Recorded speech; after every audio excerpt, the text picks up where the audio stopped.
नमस्कार दोस्तों, आज हम आपको मार्गशीर्ष मास में सुनी जाने वाली सोमवार व्रत कथा सुनाने जा रहे हैं। तो चलिए कहानी शुरू करते हैं। गंगा जी को धारण करने वाले जिनके वाहन नंदी हैं, ऐसे आशुतोष भगवान को मैं प्रणाम करती हूँ। मार्गशीर्ष मास के सोमवार की हार्दिक शुभकामनाएं। इस विशेष दिन में भगवान शिव जी की पौराणिक कथा सुनने से उनकी विशेष कृपा प्राप्त होती है। आइए कहानी सुनते हैं। आर्यवत एक राजा थे। वह दुष्टों के यमराज के समान दंड देने वाले पराक्रमी राजा थे। उनके राज्य में प्रजा बड़ी सुखी थी। वह अपनी प्रजा का ध्यान रखते थे। समस्त इंद्रियों का अनुष्ठानों करने वाले, शरणार्थियों की रक्षा करने वाले थे और वे हर चीज में सामर्थ्य रखते थे। भगवान शिव व विष्णु जी में उनकी भक्ति थी। उनके कई पराक्रमी पुत्र थे। वह अंत में एक सुंदर कन्या को उन्होंने प्राप्त किया। एक दिन राजा ने श्रेष्ठ जातकों को बुलाकर कई ब्राह्मणों को बुलाया। अपनी कन्या की कुंडली दिखाई तो एक ब्राह्मण ने कहा, हे महाराज, यह कन्या सुमंतनी के नाम से प्रसिद्ध होगी। यह सरस्वती के समान सभी कलाओं को जानती होगी और देवी लक्ष्मी की तरह सर्वगुणी होगी। यह 10,000 वर्षों तक अपने स्वामी के साथ 8 पुत्रों को जन्म देगी और उत्तम सुख को भोगेगी। दूसरे ब्राह्मण ने कहा, यह कन्या 14 वर्ष की आयु में विधवा हो जाएगी। यह सुन राजा चिंता में पड़ गए और ब्राह्मणों को विदा कर उन्होंने विधि के विधान पर सब कुछ छोड़ दिया। सुमंतनी धीरे धीरे बड़ी होने लगी। अपनी सखियों से मुख से उसने वैधवता की बात सुनकर उसे बड़ा दुख हो रहा था। इस चिंता से मग्न हो एक दिन वह ऋषि मुनि मैत्रेयी के पास गई और उनसे कहा, उन्हें प्रणाम करते हुए कहा, हे माता, मैं आपके चरणों में आई हूँ। मुझे सौभाग्य बढ़ाने वाला सत्कर्म का उपदेश दें। इस प्रकार शरण में आई पतिव्रता माता मैत्रेयी ने कहा, भगवान शिव के साथ माता पार्वती की शरण में जा व एकाग्रित होकर उपवास करो। सुबह स्नान कर माता पार्वती संग शिव जी की पूजा आराधना करो। सोमवार के दिन पूजा आराधना करने से तुम्हारी यह सारी मनोकामना पूर्ण होगी। तुम्हारी समस्या का समाधान हो जाएगा। घोर संकट आने पर भी तुम पूजा पाठ मत छोड़ना। इस प्रकार सुमंतनी को आश्वासन देकर मैत्रेयी आश्रम चली गईं। राजकुमारी ने उनके कथन के अनुसार शिव जी व माता पार्वती जी की पूजा आरंभ की। ऋषभ देश के नन की पत्नी दमयंती के इंद्रसेन नामक पुत्र हुआ था। उसके पुत्र चंद्रगत से उन्हीं की साथ उसकी पुत्री का सुमंतनी का विवाह तय हुआ। बड़ी धूमधाम से विवाह संपन्न हुआ। विवाह के बाद राजकुमार चंद्रगत वहीं रहने लगे। एक दिन राजकुमार अपने मित्रों के साथ यमुना पार करने व सवार नाव पर बैठकर सवार थे। भाग्यवश यमुना भंवर में पड़ गई और डूब गई। यमुना के तट पर हाहाकार मच गया और सभी के विलाप से सारा आकाश मंडल डूब रहा था। सब मर गए थे। वह कुछ जानवरों के पेट में चले गए थे, कुछ डूब गए थे। कुमार भी अदृश्य हो गए। यह समाचार सुन राजा बहुत व्याकुल हुए।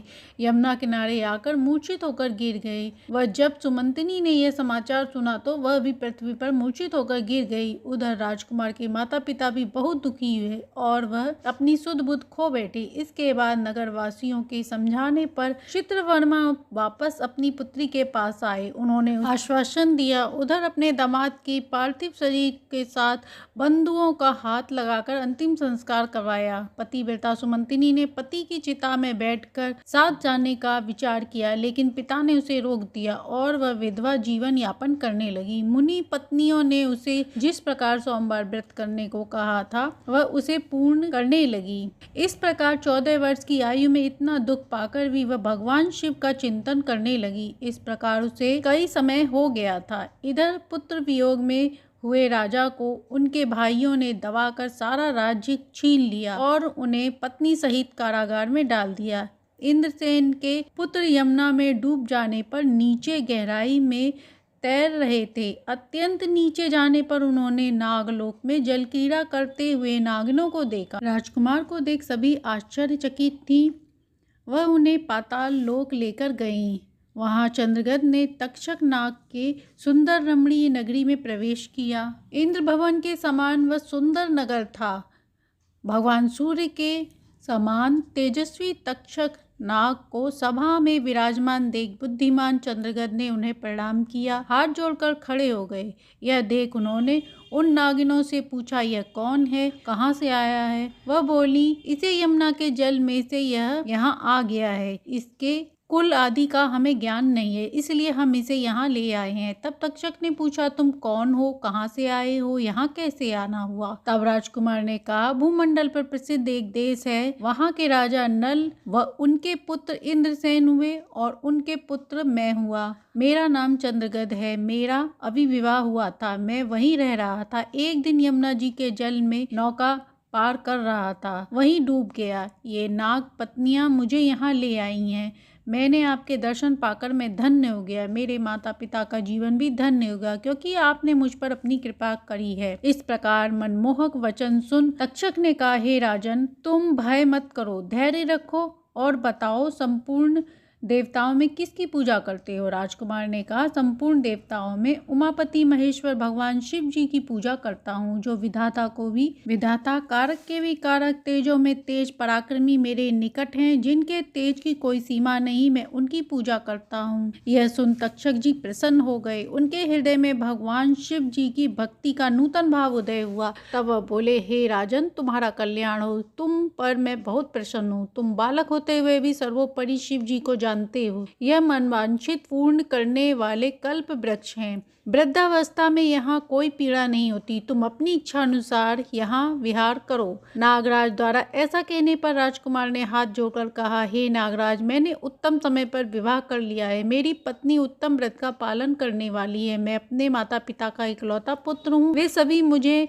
मरा जानकर इस शोक से ग्रसित होंगे, अतः मुझे यहाँ से अधिक समय नहीं रहना चाहिए। आप कृपया कर मुझे मनुष्य योनि पुनः पहुँचा दें। तक्षक नाग ने कहा, हे राजकुमार, तुम जब मुझे याद करोगे मैं तब प्रकट हो जाऊंगा और तुम्हारी इच्छा पूर्ण होगी। इसके बाद उन्होंने राजकुमार को एक अश्व भेंट किया। उसकी अनेक प्रकार की द्वीपों, समुद्रों, लोकों में गति थी।